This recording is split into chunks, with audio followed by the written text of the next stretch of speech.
Hey YouTubians. I already filmed a video on file and chain, and you know what? It's 40 minutes long, which is ridiculous.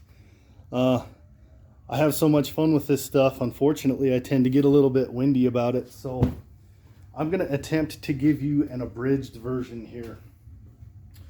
So what you could see, I use a file with no file guide. 730 seconds file.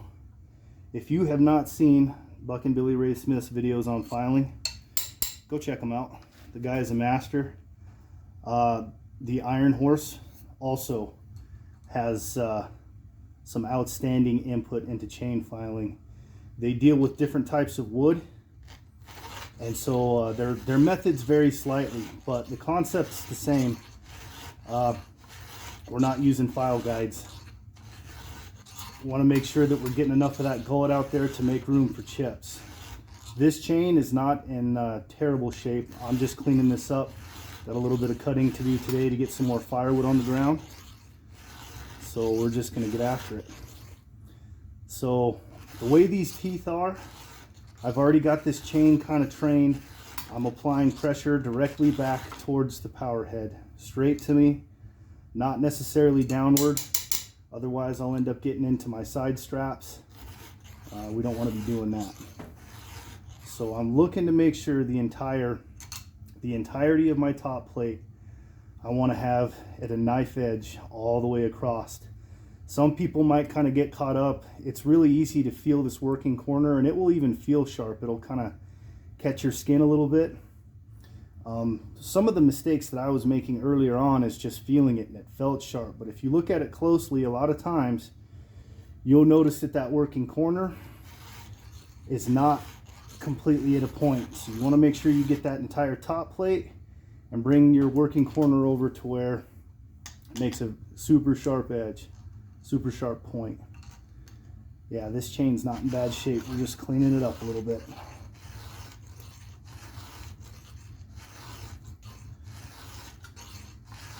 Biggest thing that you need to look at, well, maybe not the biggest thing, you need to make sure that your cutters are formed correctly. But where people get, in my opinion, and this is what I have learned again from Buckin Billy Ray, the Ironhorse, and the Tinman, people get kind of out in the weeds when it comes to their cutter length and how many strokes they're taking, etc., etc. Well, Buckin has a lot to say about that. He's got videos where he's in big wood. People seem to associate your cutter length with how your saw performs in big wood. In other words, a lot of people think that if your teeth aren't all the same, that your saw is going to cup in the cut. You won't be able to cut straight with it. Well, I have found, after watching Buckin's videos and trying it for myself, that this is not the case. What dictates that, and this is given that your bar is properly dressed, and that means that from this surface to your rails that your chain rides on, you need to have a perfect 90 degree, and the groove that the drivers that your chain rides in, that should be milled off so that your rails that your chain rides on are flat. A lot of times over time, you'll wear a ditch in here and it'll cause your teeth to rock. It'll cause your chain to rock in that groove. If that's the case, you need to address that first, or you're right, you won't cut straight. After that, it takes 1, 2 teeth to make 1 chip. What sets how much each cutter cuts is your raker, right directly above it. This is the first thing to make contact with the wood. This dictates how deep each cutter cuts. So if you think about it, I don't know, what have you got on this skip tooth chain? We might have 30 or so cutters with working corner on the right hand side. If I have 6, 8, or 10 of these cutters that are cutting more deeply than cutters on the left-hand facing side, over time, we're going to be taking more on that side than we are on this side. That's going to cause your cut to wander. If your rakers are set at an even depth and you have any kind of consistency in your teeth, in my opinion, you will have a straight cutting saw. That's been my experience. So I'm just going to work through, make sure that my cutters are all shaped correctly. I want to make sure that that top plate is as straight across as I can get it. I don't want to be rocking a bunch this way, but what I can do is move my handle up and down. When I have my handle, when I press my handle down, you'll notice the tip of the file is up. You'll notice as you're walking, as you're going through your strokes, you'll notice that you will take more off of your working corner with your file handle down, and then you can finish up by raising your handle and gently make your last few strokes. Now we've got a straight across top plate. The entire thing has been filed to a nice apex and a nice sharp cutting edge. Okay, I'm going to check my camera here and make sure we're still in frame.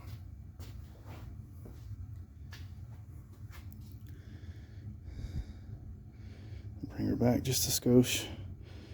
I hope that I've been in frame that whole time. That's not a bad looking tooth. We're just cleaning this chain up. And then I will go back with my raker gauge when I've got all my cutters formed how I think that they should be, and make sure that all those raker heights are uniform on both sides all the way through the chain. That's a big deal. Okay,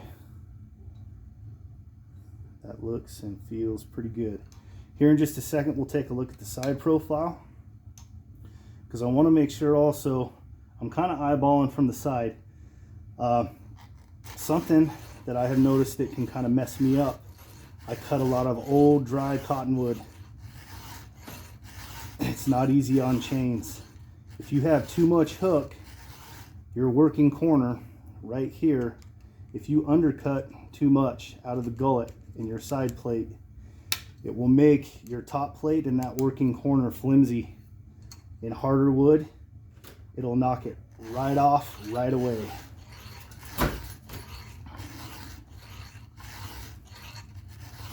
So I don't want too much hook, but I want enough hook that this space in my side plate provides enough room for wood to get in there. That's my understanding of how it works, and I could be wrong about that, but okay, we need to focus here a little better. All right.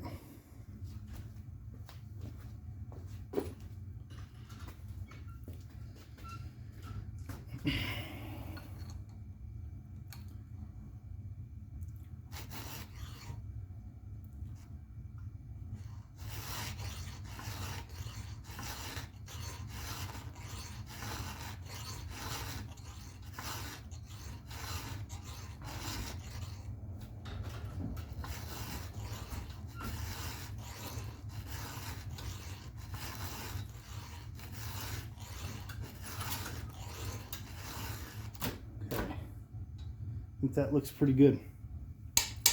Let's go ahead and let's give a look at our side plate here, see what our hook looks like.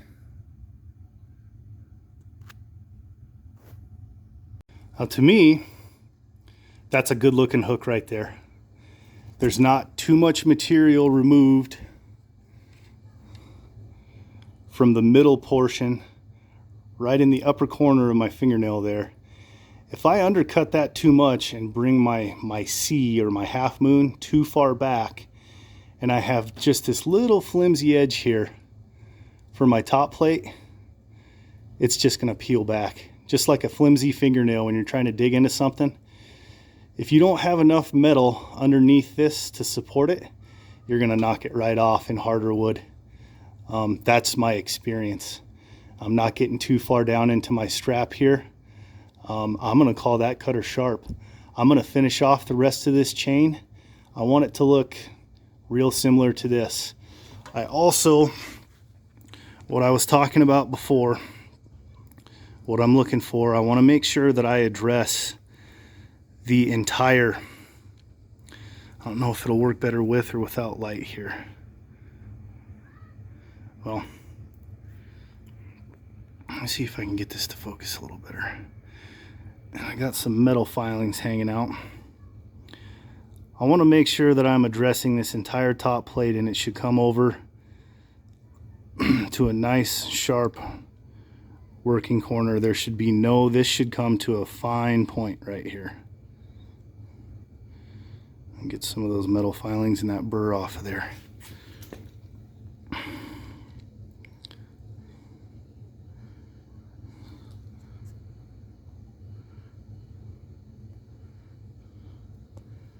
Okay.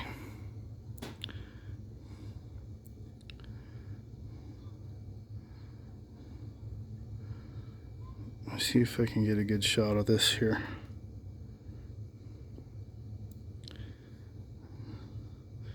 Now, this phone sees better than I do. And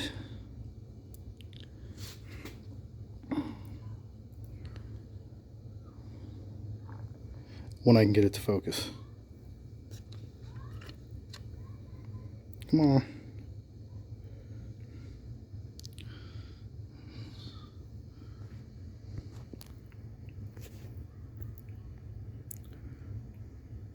Okay, I think that's actually a little bit better. Okay, what I'm trying to show you guys, a problem that I have sometimes, so this is me definitely not being the expert. You see their guideline here. This is an Archer chain that I bought through B Ray Farms. They're great people to work with. I learned about them through Ironhorse. I've bought several chains, and actually this bar through them. It was a really good experience. I'd recommend it. Sometimes I'll have a problem. This edge, my leading edge, I want to be nice and straight, just like this guideline. And I've noticed that sometimes I have a tendency, it'll be round, because my file will, I won't hold it at a steady angle, and it looks like, based on some of the teeth that I have here, it's really easy to rock it, and then you'll round the leading edge here. You want this to be nice and straight and come to a nice fine corner right here. This tooth isn't bad. I don't think I'd call it perfect though. I think we're going to cut with it. All right, I'm going to finish this chain. The next step is raker height. All right, guys, last part is filing the rakers. So if my understanding is correct, I talked about a little bit before, I wanted to get a little bit better shot what I was talking about earlier. The first point of contact is this chain is rotating around the bar is going to be your raker. This is going to hit the wood first, and as it hits the wood's going to come across the top of it, and then it's going to make contact with your cutter. So the further down you file this, the more bite each tooth is going to take. I have a theory. This is a skip tooth chain. This is on a 64cc saw. It's an Still MS 390 that I rebuilt. It's 24-inch bar. I opted to go with the skip tooth, with concerns that a 24-inch bar might bog the saw a little bit. So what I can play with to find the sweet spot is my raker height. If I run a real high raker, I can keep the RPMs of the saw way up, and it's not going to be taking too much of a bite, therefore not putting too much load on the saw. Therefore, we've got a winning situation. Getting off in the weeds here. I want all of my rakers to give a uniform bite.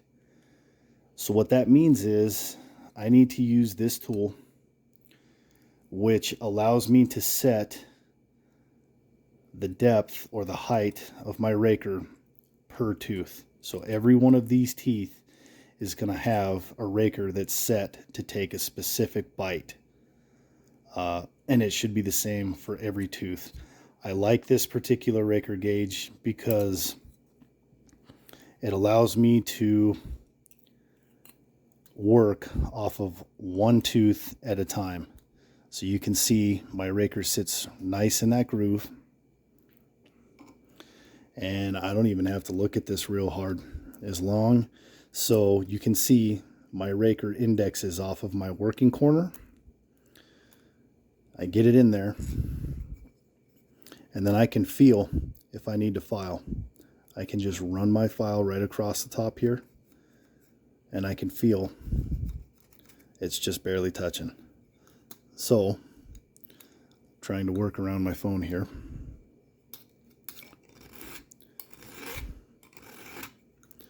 I'm going to go ahead and take some off of there. See if I can get my finger out of the way here. I'm going to have to flip around on you.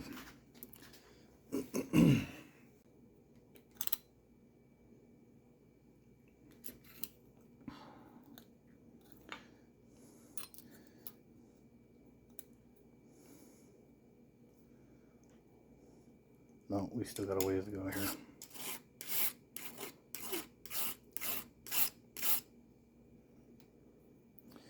And of course, it's like you can't see or something.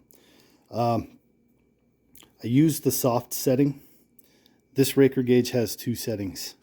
You'll notice that you can very faintly see where it says soft here, right? Soft.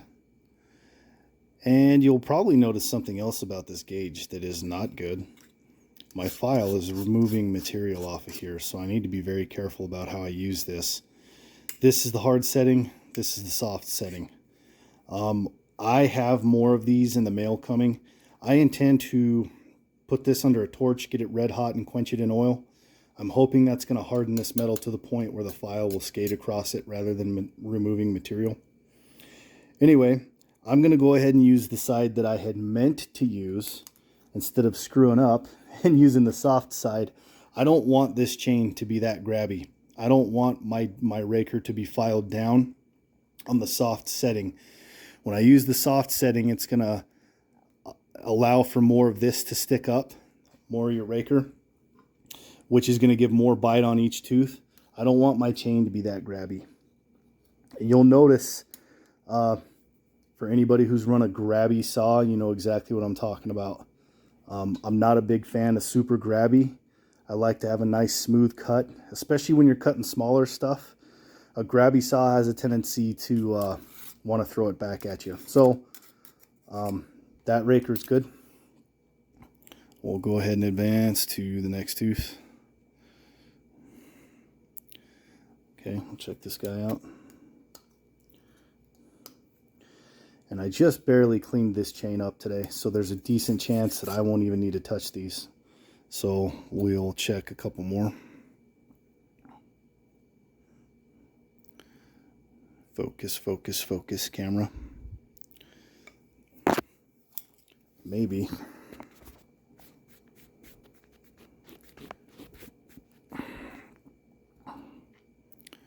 Maybe that'll help. Maybe not. It looks a little better. All right. Hard setting vents. Make sure we're using the correct setting for the tool that we're using. Okay. Now, I want to make sure that my chain is sitting in this groove where it belongs, and that I have my raker in the groove where it belongs. All right. Get in there, get in there. Everybody where we belong. Yep. Okay. And just feeling my way across. That one's in good shape too. I'm going to go ahead and check every one of these.